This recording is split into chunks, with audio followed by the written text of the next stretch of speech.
Le balado Saumon Québec est une présentation de la Fédération québécoise pour le saumon atlantique. La meilleure façon de nous soutenir et de rendre nos projets possibles, c'est de devenir membre. Bonne écoute! Bonjour tout le monde, bienvenue à cet autre épisode du podcast du balado de Saumon Québec. Aujourd'hui, on part faire le tour de la salmosphère et on s'arrête du côté de l'Amérique du Nord, mais ailleurs qu'au Québec. Et nos deux intervenants sont anglophones, donc cette conversation-là va avoir lieu en anglais, mais en gros, on va faire le tour un peu de la situation du saumon atlantique dans les Maritimes. On va discuter de différentes problématiques, défis auxquels font face ces populations-là. On va parler de solutions, on va parler de découvertes scientifiques faites sur les espèces dans ces régions-là et on va avoir cette conversation-là avec deux grands experts de la situation, Robert Otto et Eddie Halfyard. Hi guys, thank you for being here with us. Pleasure. Thanks for the opportunity.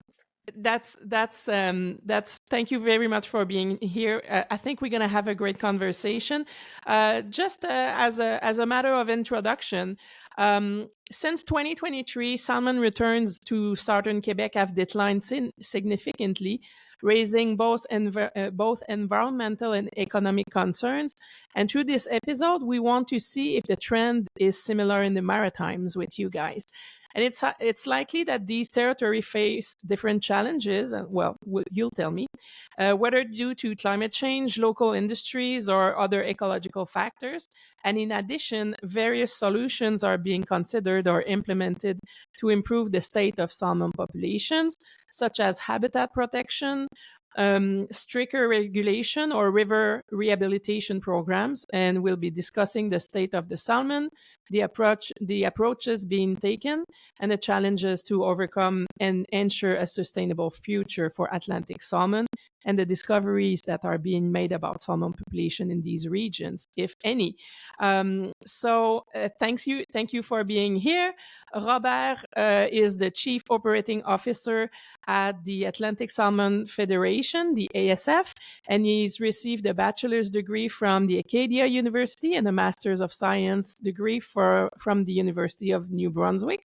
Welcome, Robert. Thank you. And Eddie is a research scientist who has spent his career studying fish and fish habitats and leading science-based ecological restoration programs focused on rivers, lakes, and coastal oceans, while working with environmental charity groups such as the Nova Scotia Salmon Association. He shepherded freshwater limiting programs that restored rivers from the impact of acid rain. Thank you for being here, Eddie, as well. Pleasure. Well, first of all, before we start with like the big questions, can you tell me a little bit about yourself? Let me start with Robert. What made you end up as a salmon expert, and what's the path you've been following to end up where you are today? Yeah, sure. I grew up in central Nova Scotia at the head of Fundy, a small community called Truro. And I was lucky enough to be, in a family that liked to go fishing, and fortunate enough to have an older brother who didn't mind taking the younger brother along on some fishing trips when we were younger. I've been fly fishing and tying flies and angling for salmon since just about I can remember, at least Awesome. maybe 5 years of age. And at the time, rivers in the upper inner Bay of Fundy still had quite a few salmon at times of the year. And I grew up fishing those rivers and some small rivers on the North Shore of Nova Scotia, and fell in love with it at a very, very early age. Ended up going to university and started my working career as a wildlife biologist in Labrador and then in Newfoundland, and of course fantastic landscapes, lots of Atlantic salmon, so of course continued on with my enjoyment with the species, and then had an opportunity to join Atlantic Salmon Federation, which seemed a great confluence, I guess, of my background and interests and my passions. that have been with me since a very young age. So kind of your brother's fault a little bit. Yeah, I thank him every day. That's good. And what about you, Eddie? Myself, much like Robert, I'm a fisherman first, a scientist second. I grew Okay. up with this need to understand what was going on in the rivers around me. I grew up just outside of Halifax in a small community, Middle Sackville, where we're fortunate to be close to some wonderful lakes and rivers. For me, primarily brook trout were what I chased when I was young. But understanding why I would go to the river and not see fish, or on some days go to the river and it would be full of fish, those were the questions that I always asked. So I wanted to understand why was that, and why were trout holding in some areas. So that natural just questioning of the world around me led me into a career of science, and then really a career focused on how do we take our best available science and apply it so that we can make a difference for fish. Yeah, that scientific thinking is really prevalent in what you're saying. Well, a question to both of you. You mentioned how it was when you were young and you were you had your first connection with fishing and trouts and salmon. What's the status of Atlantic salmon in your region right now compared to what it was when you were younger? And has it changed through time? Yeah, go ahead, Eddie. Sure. For me, absolutely. Sadly, Yeah. it has been Okay. a decline. We are in Nova Scotia at the more southern extent of the range of Atlantic salmon. So our populations here are some of the first to feel things like global climate change and warming of the oceans. And so really the 1990 was a clear inflection point where we know that with the collapse of the cod and changes in the ocean, we saw widespread changes in how Atlantic salmon populations operate. And unfortunately, what that has meant that in Nova Scotia, many of the rivers here have had major declines. So today, angling is really restricted to just the northern rivers. In many cases, you cannot angle on river for Atlantic salmon. And unfortunately, beyond that, in many cases, there are no Atlantic salmon in some of the rivers that I knew when I was younger. So you must miss that a little bit, miss that period.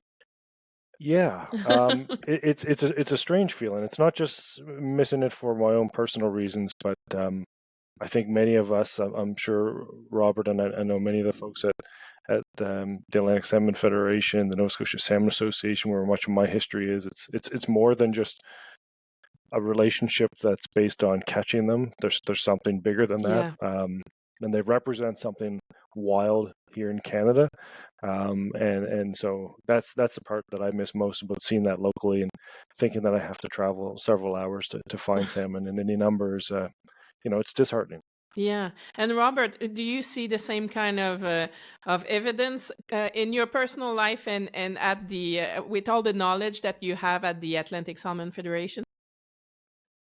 Yeah, I think so. I mean, Letty did a great job of giving a really concise overview, but the same pattern exists in other places in the Maritimes too. Um, as I mentioned, I grew up fishing those small rivers of the Inner Bay of Fundy where there used to be, 40,000 salmon Mm. coming back to those rivers. And now I think the number is, I'm not sure exactly. I know a few years ago it might have been estimated at 200, and there's no more angling there. So, I think, like Eddie, this is angling is maybe how we first came to connect with these magnificent fish and develop that love for them. But of course, um, I think both of us would say that, over the course of our careers, it's just become, just almost inseparable from who we are and the things that we do, the love of this fish and the desire to see them, for our children and grandchildren. And so that's a bit hard to see some of these declines. Um, similar to what Eddie's talked about, there's this north-south cline. Certainly, it's that way in New Brunswick as well, where I'm currently living. The Bay of Fundy used to have some um, hugely abundant salmon returns. Like thinking about the St. John River, one of the largest river systems on the east coast of Canada. And some of the historical estimates of fish going up the St. John would have been, 100 to 200,000 salmon on an annual basis, one river. Wow.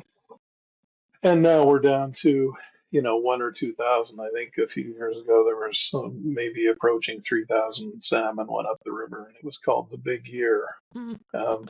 So, we've got climate change, we've got warming water. I think we hear a lot about the changes in the ecology of the Bay of Fundy and the Gulf of Maine. We know that, for instance, right whales no longer congregate in that area. So there's something happening fundamentally with the ecosystem, and it's shifted.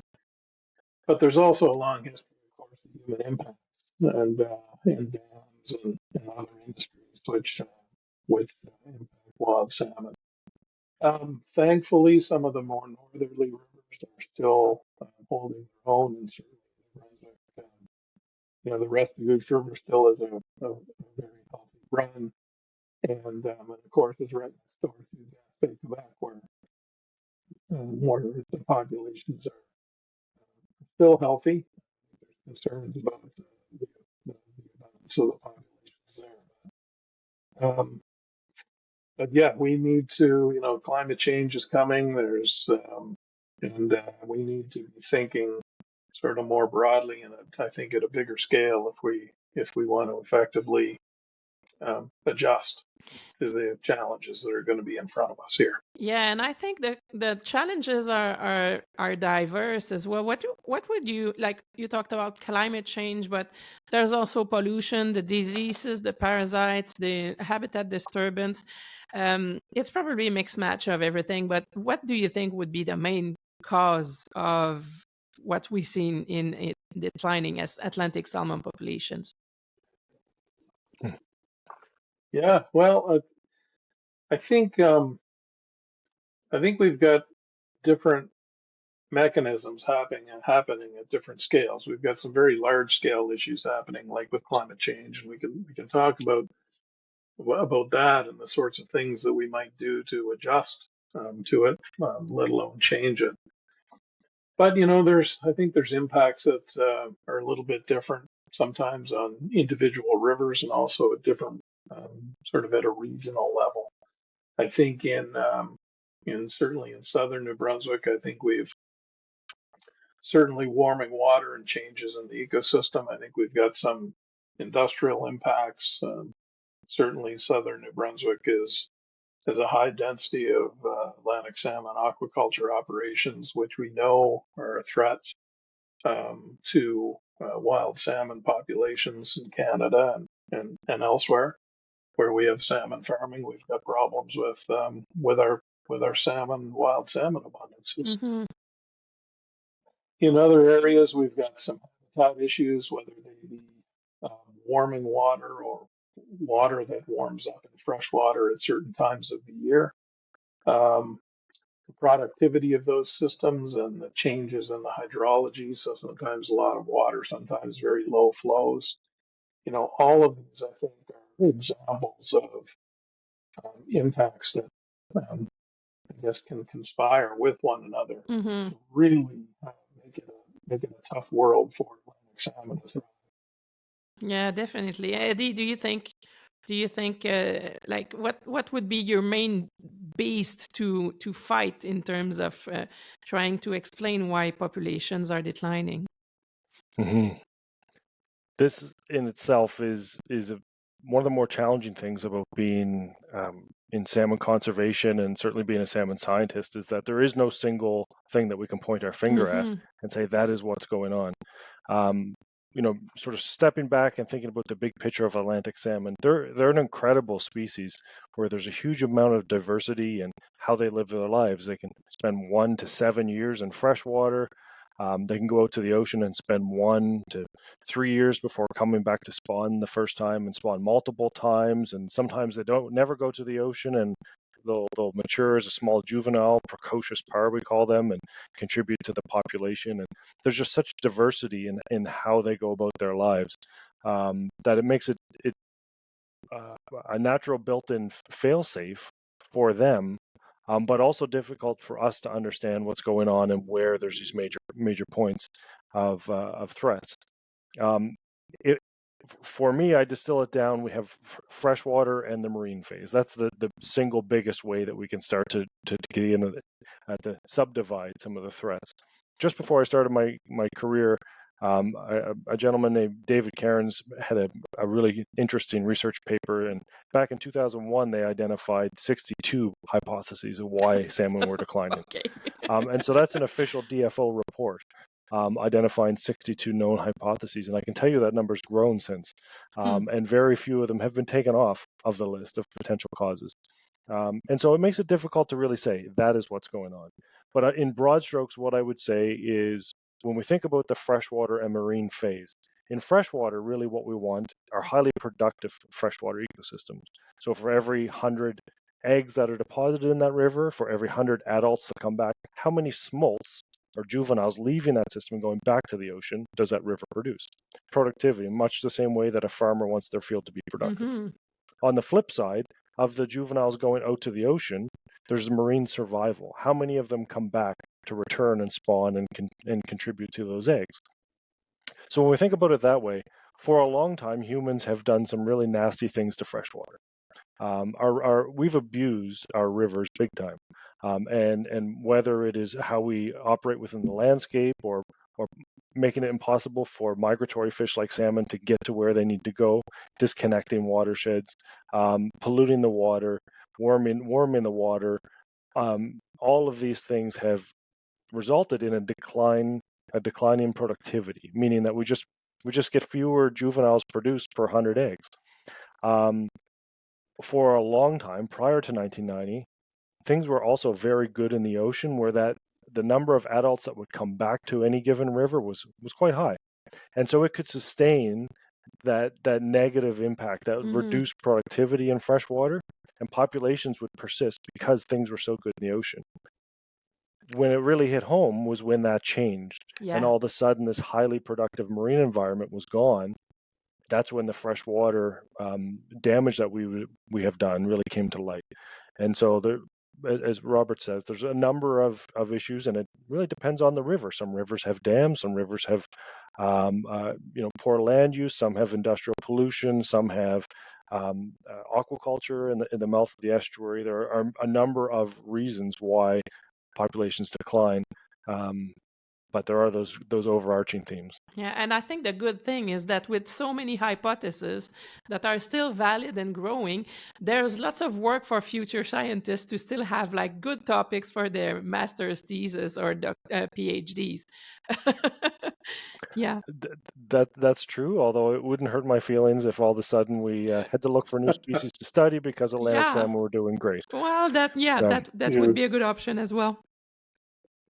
Yeah, I think Eddie touches on something, really important.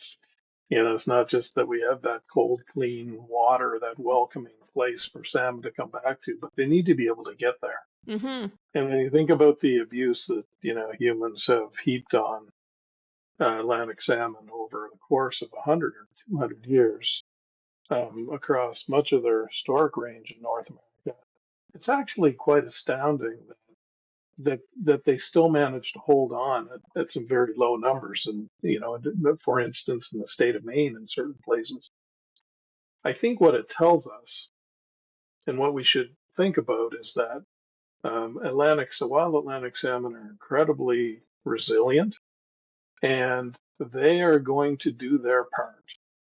And I think there's, when we talk about, declines and in abundance and some of these, myriad threats that are facing the species, I think we also have to understand that if we can do our part, we know the salmon are going to do their part.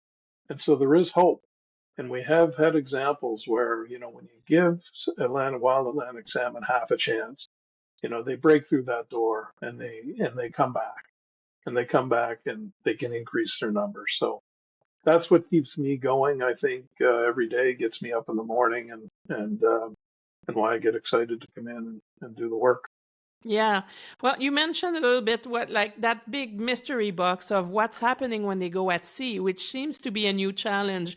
And we see the same thing for salmons coming or not coming back in our rivers in Quebec. So we have shared challenges or shared questions about different things. Do you in your different labs or teams share these questions to a broader scale to like put that in common with other scientists and try to figure out some answers about that?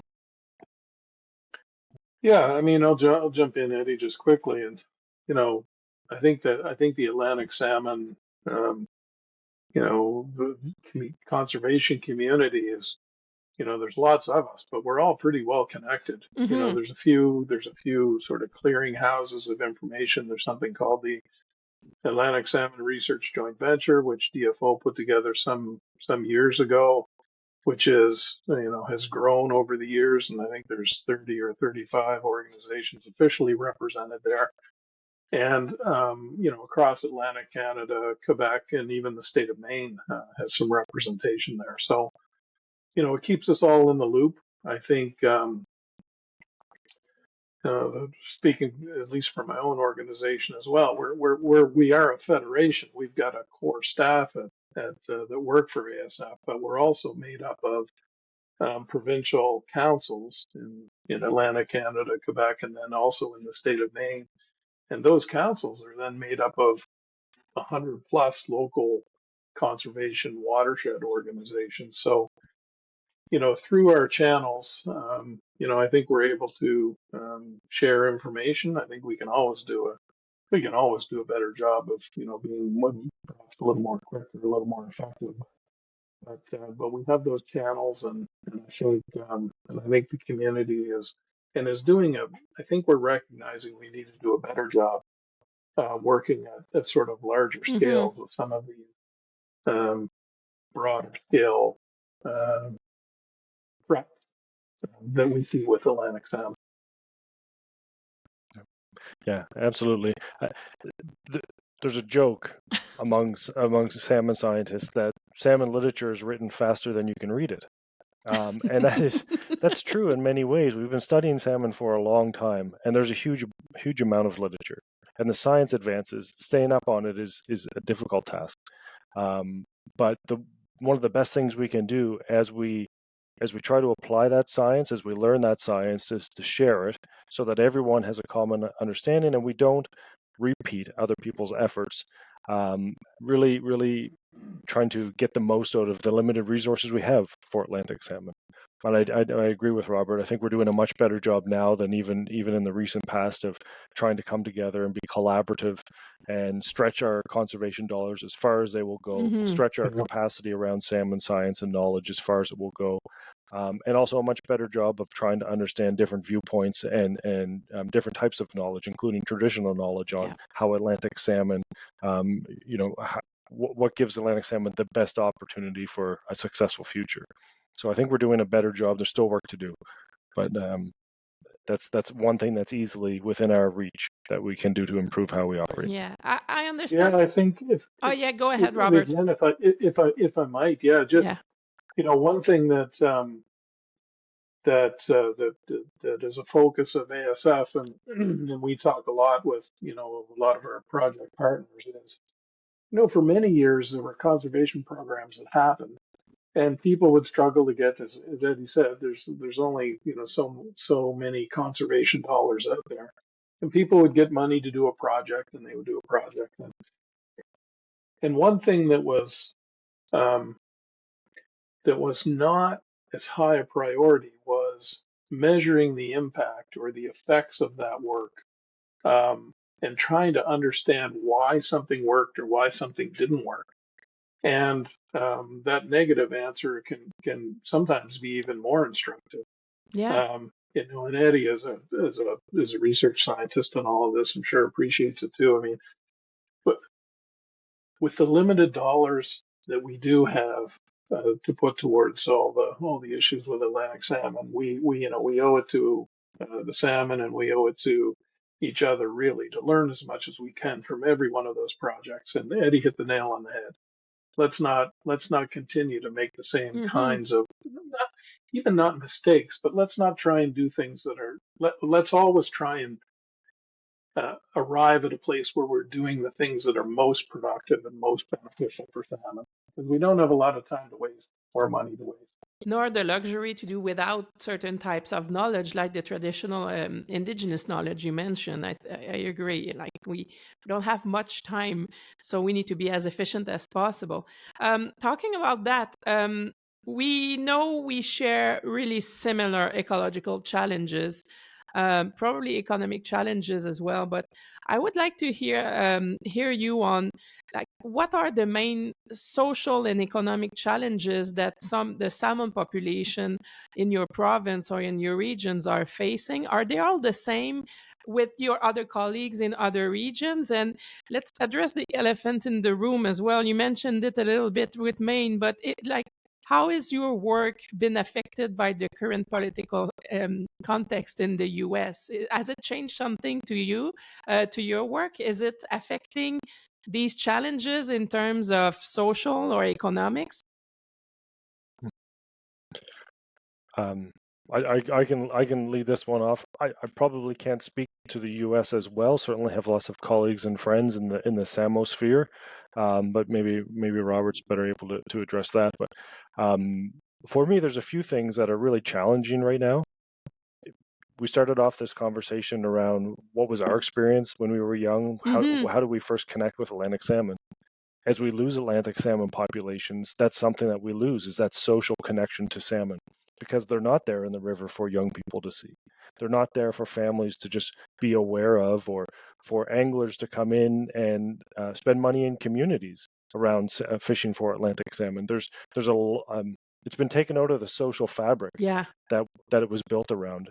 Here on the East Coast, there's not many communities that in 1985 didn't have a story or a relationship to salmon, and that's been lost. So I think that's one of the challenges, is socially, we're people just are less aware or less interested or bought into Atlantic salmon. There's been some really great work, and Robert can address it better than I can, but some work around the economics of Atlantic salmon and conserving wild Atlantic salmon. And ASF commissioned a report from Gardner Pinfold Consulting that showed that Canadians still cared about salmon and were in fact willing to invest money in the conservation of Atlantic salmon, not just because they wanted to fish for them, but because they thought that Atlantic salmon were bellwethers of the environment, were canaries in the coal mine. And if Atlantic salmon did well, then we're doing well as a society. So having that connection is really key, and often maybe poorly appreciated in the past. Social scientists have done a good job of raising that as a key value that Atlantic salmon bring to a landscape. So that's one of the things for sure. The other thing I would raise is, when we think about Atlantic salmon, I talked a little bit about the diversity that they exist in, from a small juvenile fish living in a headwater stream 100 kilometers from the ocean, to a big iconic silver Atlantic salmon returning from its time in Greenland. They exist over a huge amount of space and time. They can be quite old, 7 or 8 years, or sometimes longer, as a repeat spawn multiple times. And so they cross many jurisdictions. And when we think about what salmon conservation looks like, when we understand the diversity of threats to Atlantic salmon as well, is we need fisheries and oceans certainly have jurisdiction on Atlantic salmon, but water quality is important, and in some cases that's provincial mandate. Yeah. In some cases, it's multiple departments within provinces, not just water quality as the water itself, but how the water quality is affected by the landscape, so forestry and mining and economic development. All of these departments that we as humans have created to manage landscapes, it doesn't matter to salmon. At the end of the day, it's reduced water quality or other challenges that they face. And so I think it'd be hard-pressed to find a species that is more integrated across bureaucracy, government, and some of the challenges when we talk about a regulatory landscape to actually make the changes we need to make. So that's definitely a challenge with Atlantic salmon. But again, there's some insights into some positive narratives emerging. And Robert? Yeah, no, check for Eddie. He's picking them off there for sure. He's doing a great job. But Just to your question, we do have an office in the state of Maine. ASF does a lot of work in the state of Maine. Yeah, so far, things are ticking along. Good. There's currently a government shutdown in the U.S. We're not sure how long that might go on, but so far, we haven't seen any real impacts to our programming and our funding. So, fingers crossed that continues. But so far, things are going well. Our main office some years ago, uh, almost 20 years ago, started a program called Headwaters, and it was about connecting headwaters to the marine system because Maine had a huge number of dams and impoundments and old mills and of course they dammed all the rivers for power.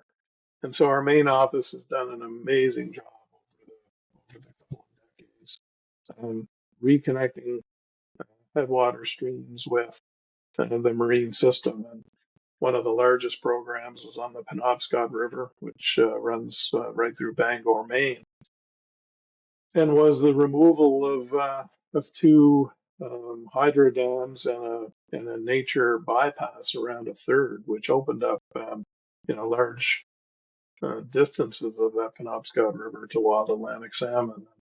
And I think this comes, to some of the points we've already raised about the resilience of the fish and the fact that you give them a chance and they come back. And there's a couple of thousand fish now which go back up to Penobscot, adults that go up to Penobscot River.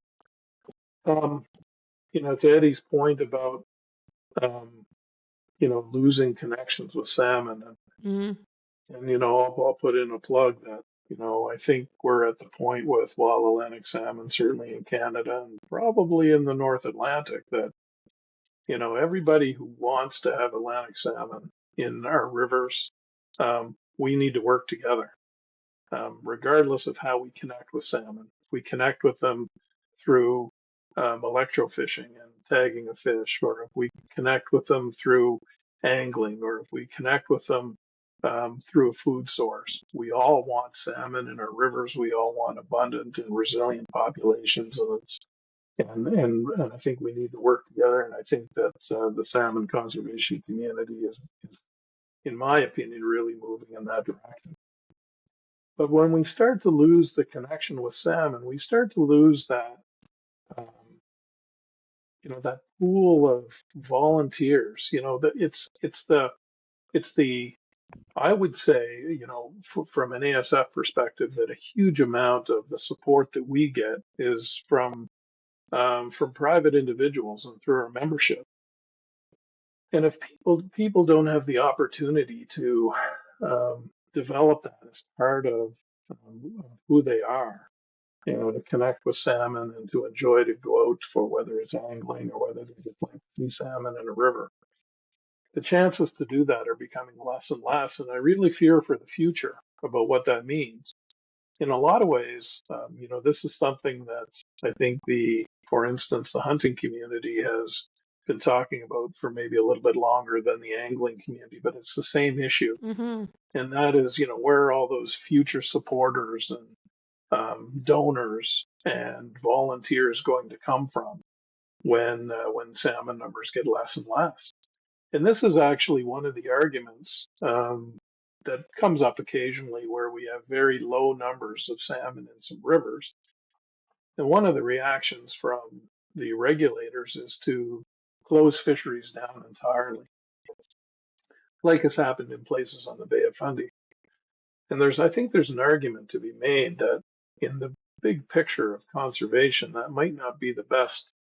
It makes logical sense, but it may not be the best approach because you sever that relationship between people and salmon, and people don't get the opportunity to go out and fish or to go out and have those experiences. So, we've seen that on some places like the St. John River where there used to be, all kinds of angling organizations, and they just don't exist anymore. So that's a real fear for the future, especially as the threats that the severe threats that face Atlantic salmon sort of move from the south and are making their way to the north over time. Yeah, you mentioned collaboration, and I would like to hear you both about like how local communities and the harvesters and the environmental groups are involved in the conservation for Atlantic salmons. Do you feel that collaboration, and does it exist with other regions as well? Is all of that, like all the tools that we have or the will that we have, is it all interconnected and efficient right now, or there's still work to be done? The question of collaboration is an area where I feel we can always do better, but there are some really important examples of progress that's been made. And I'll point out one thing that I've seen from a not-for-profit perspective when my time was with the Nova Scotia Salmon Association is the conservation groups around Atlantic salmon are oftentimes the glue that brings together different groups to collaborate. Including here in Halifax, we've got great universities with Dalhousie University and St. Mary's University and Acadia University, where both Robert and I have connections. And often we are going out and finding funds to do research and asking some of the fundamental questions. Why are we seeing this? What is going on here? And able to bring in that funding and bring in these groups like academics or seeking support to work in collaboration with First Nation groups or communities. Government is often limited in what they can and cannot do. And so working in close collaboration with them so that not only do we represent all of these diverse viewpoints and capacity and interests, but at the end of the day, also make it the most useful for the people that are going to go out and apply it as well. So that early and often collaboration is something that we're all doing a better job on. And I think there's a real commitment to continue to make it better. Yeah, that's great. Do you have specific conditions in your regions, like climate or geography, that could play a role in Atlantic salmon management strategy or the success of some conservation efforts, specific to what you have in the Maritimes?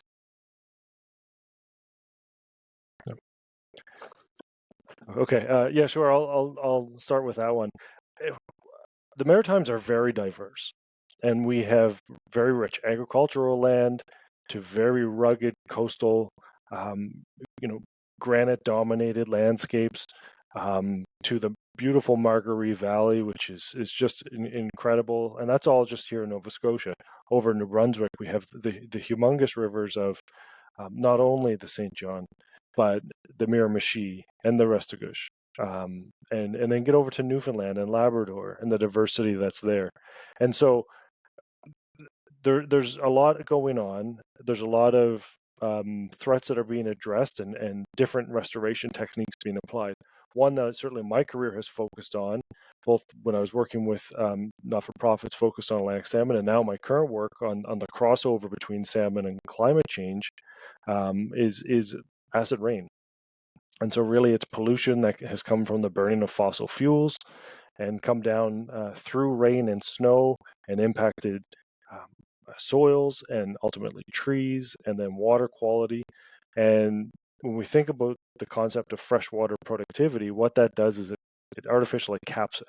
And it doesn't matter how good the physical habitat is, your gravels and your boulders, the pool riffle run sequencing, what the water temperature is, and whether or not there's aquatic invasive species or dams present, whether they can get to where they need to go. All of these things are important, but acid rain is this heavy cloud that sits over it all. And just right off of the top may take 50% of the juveniles out of production. It kills them physically. And so it doesn't matter how good the rest of it is, without addressing that. It's one of these overarching themes.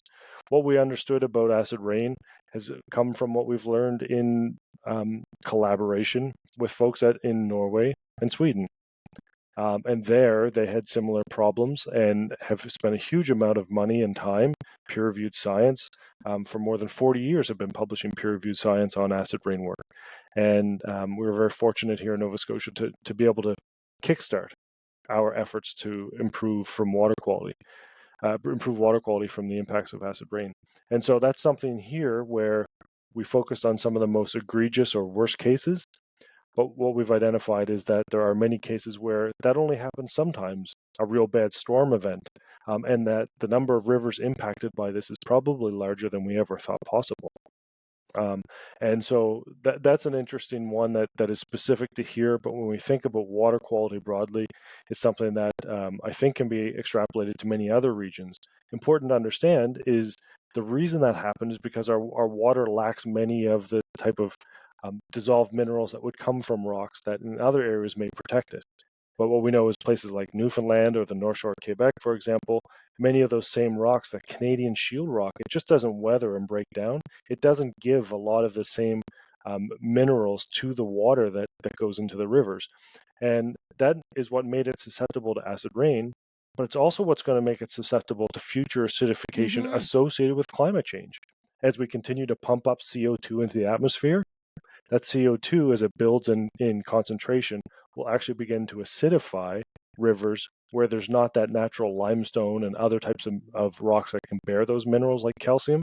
And so that's some expectation that might be there for the future. So it is something that we've learned here in the East, and it's an opportunity to expand that knowledge to elsewhere in Canada. Your thoughts about that, Robert?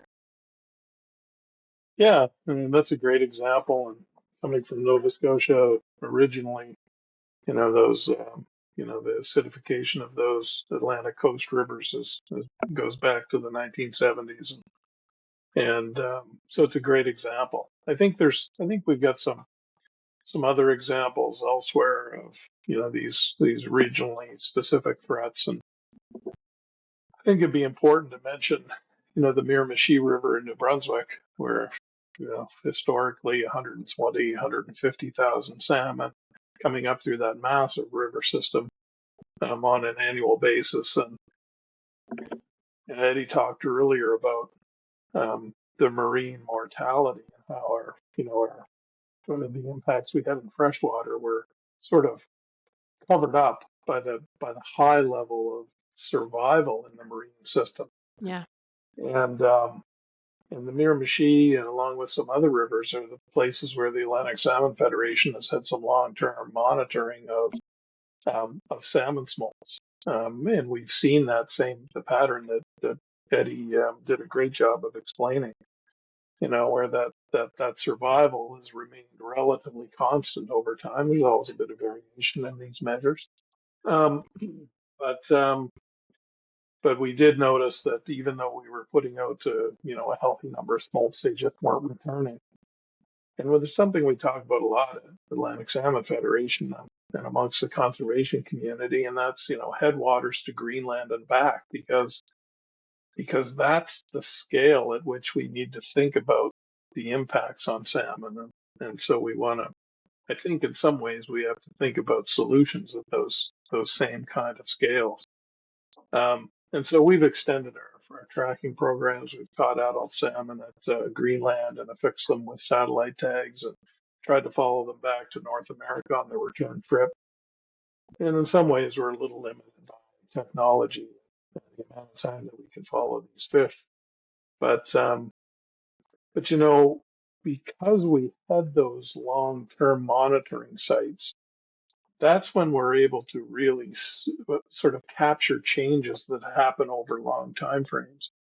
And it's great, and we need to continue to collaborate with universities on individual projects, but some of those are relatively short term, and I think we need to think about these longer term monitoring sites. That's where we really get the value. And one thing that was maybe serendipitous was the Miramichi River system is home to a native population of striped bass, or some people call them sea bass. And striped bass are wonderful fish. I know people love to catch them. They love to eat them. And the population in the Miramichi back in the 1800s, early 1900s was fished commercially. Was at a high level of abundance. I think back to Eddie's point, when the marine mortality rates are really low on smolts, and we get a lot of those fish coming back, the system is able to adjust or absorb those kinds of impacts.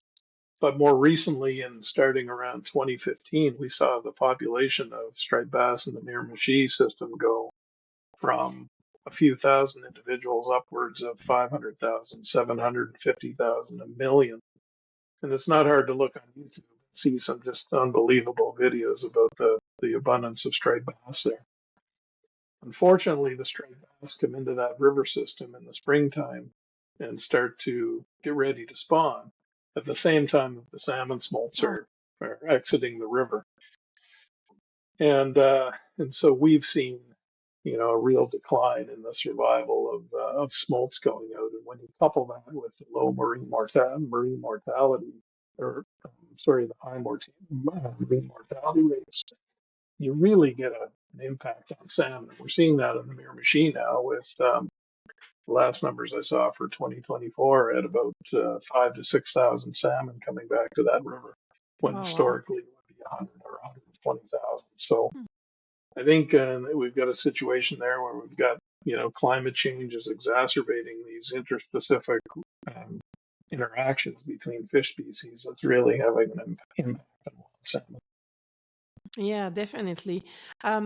I want to finish this episode by talking about hope. You mentioned it a little earlier.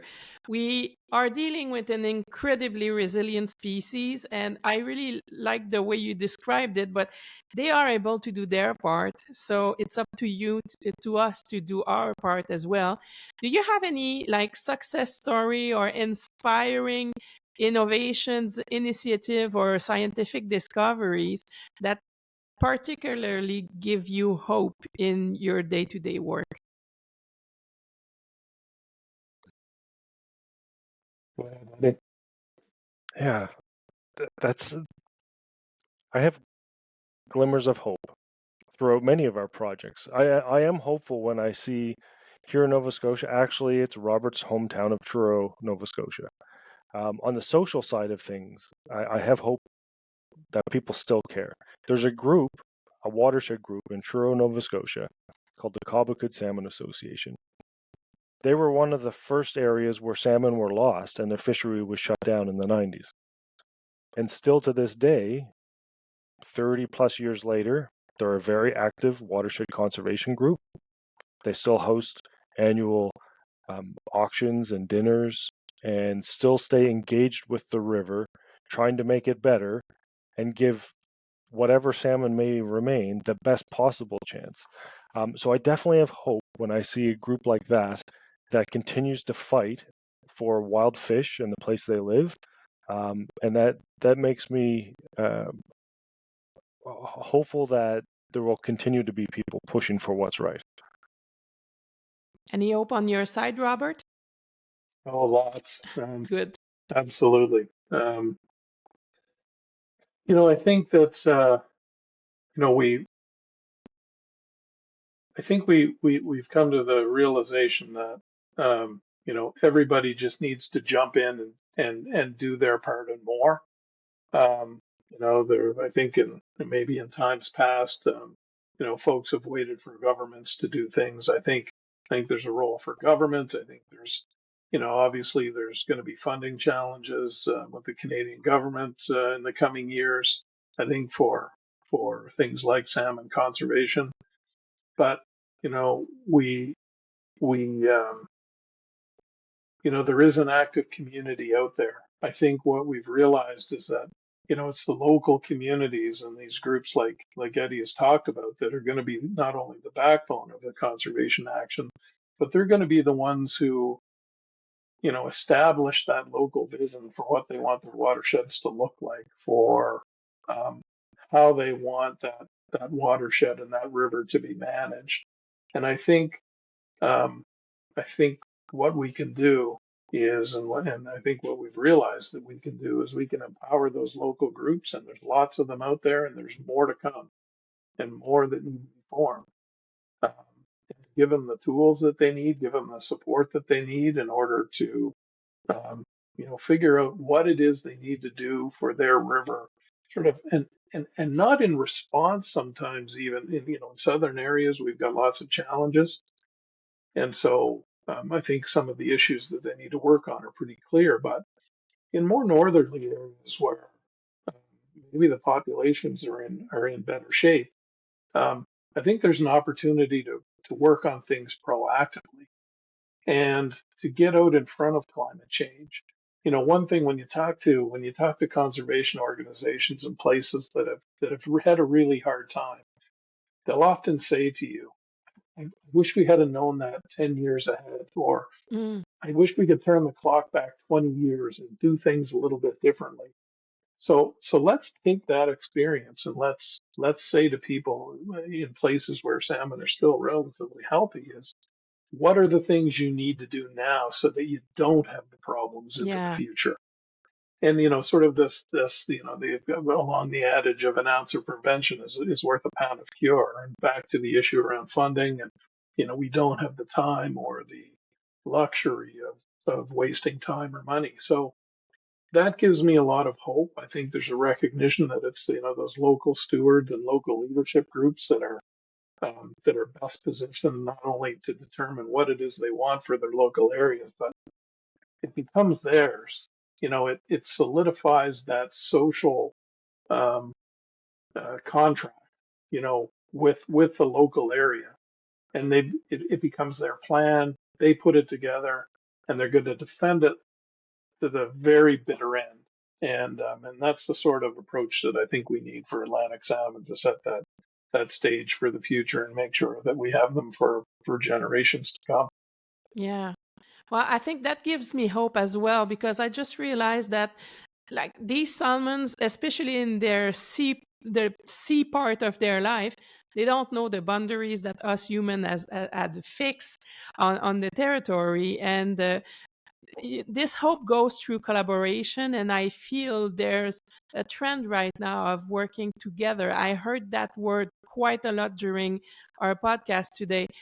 Working together, connection to salmon, but connection to one another as well, to figure out the best solutions possible for the species. So yeah, that gives me hope as well, and it expands to like different places where we find salmon. I just realized that we share the same kind of challenges, but also the same kind of will between regions in Quebec, in the Maritimes, and even on the other side of the Atlantic. It's the same message, and that's a beautiful way of keeping being hopeful about salmon and our local communities that are still connected to salmon.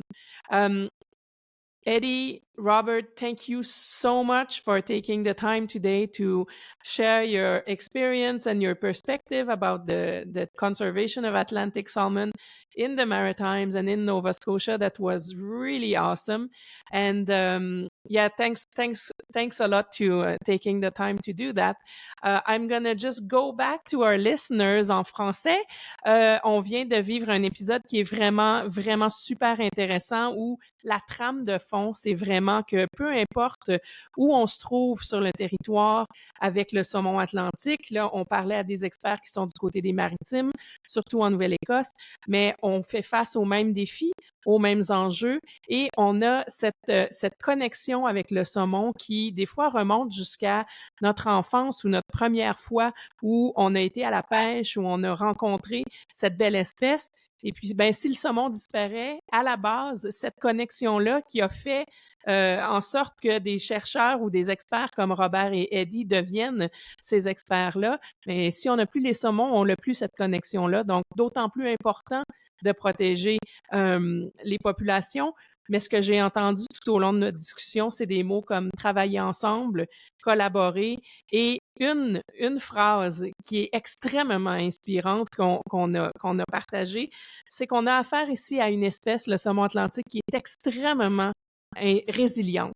Et le saumon est capable de faire sa partie pour revenir à des états, à des abondances qui sont plus élevées. Maintenant, il n'en tient qu'à nous de faire notre partie aussi pour lui donner cette chance-là. On a la chance d'avoir une espèce qui est capable de le faire. Donc, en travaillant ensemble, puis en lui donnant cette chance-là, je pense que dans le futur, on peut encore imaginer un futur qui est positif et optimiste pour l'espèce. Donc, Eddie and Robert, thank you so much again. Thank you for spending that time with us. And I really look forward for our future conversations or collaboration together around the Atlantic salmon. Thanks a lot. Thank you so much. Really enjoyed it. Thank you.